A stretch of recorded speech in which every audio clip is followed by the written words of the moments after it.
Alors, j'arrive sur le programme que j'ai fait, que je voudrais simuler. Donc, j'ouvre les fenêtres un petit peu, je les avais fermées. Ici, l'écran il est là. Voilà, l'écran, donc c'est le programme que vous avez, enfin l'IHM, l'interface homme-machine que vous deviez obtenir. Là c'est le mode standard, c'est le mode normal pour utiliser Unity Pro, le logiciel pour programmer les automates programmables.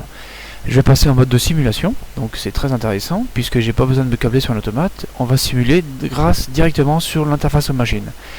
Donc sur simulation, je compile, je régénère tout mon programme. Donc là ici c'est pour le régénérer. Dès qu'on fait une modification, bien souvent on est obligé de le faire.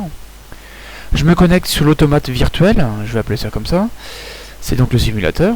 Là j'étais sur l'ordinateur directement. Et là je suis connecté sur l'automate. Je transfère mon programme. Je transfère donc mon programme du PC vers l'automate.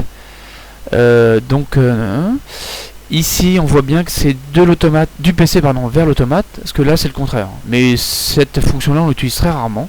On fait vraiment un transfert du PC vers l'automate. Donc je transfère. Tac. Voilà, donc le programme est transféré dans l'automate virtuel. Maintenant, j'ai plus qu'à le mettre en run, en fonctionnement. Et le programme s'exécute. On fait un petit essai. Ah bah non, ça marche pas. Alors la petite erreur, elle est simple, c'est que tout simplement, il faut cocher ça. Une fois que j'ai sélectionné ça, on voit que les boutons sont différents. J'appuie sur A, j'ai S qui passe à 1. J'appuie sur B, j'ai donc S qui passe à 1. Et j'appuie sur C, normalement, et S passe à 1.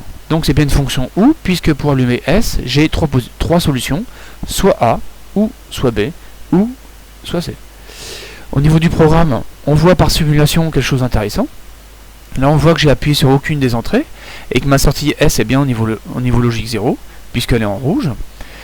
Je peux faire un petit affichage de ce type-là afin d'avoir tout ce que je veux voir en même temps. Donc j'appuie sur A. On voit que à gauche, sur le programme en ladder, que A est à 1 et S est passé en vert et sur l'IHM, elle est passée en rouge, donc elle est bien activée. Si j'appuie sur B, on va voir B qui passe en vert, et donc S également. Donc ça fonctionne très bien. J'ai bien une fonction OU.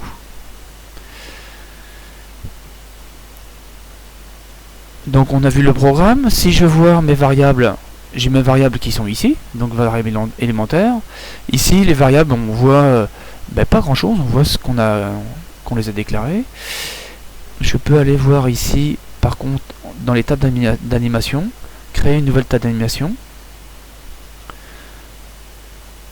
Voilà. Et puis après, j'ai juste à dire ce que je veux mettre.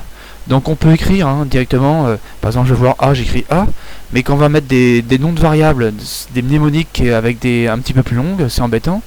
Donc moi je vous conseille de faire comme je suis en train de faire. Donc c'est-à-dire, je passe par les petits points, et puis je vois que A, B, C sont à 0. Je vais chercher S également. Voilà. Mais ce qui peut être intéressant à voir, c'est, regardez bien. A, je peux le forcer. Alors je peux le forcer. Là il est à 0.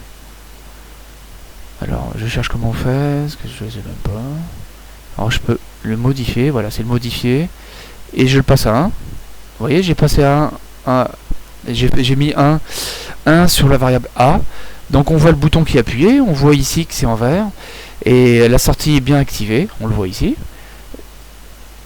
Je le passe à 0. Et ça s'éteint. Tout comme tout à l'heure sur la simulation. Voilà.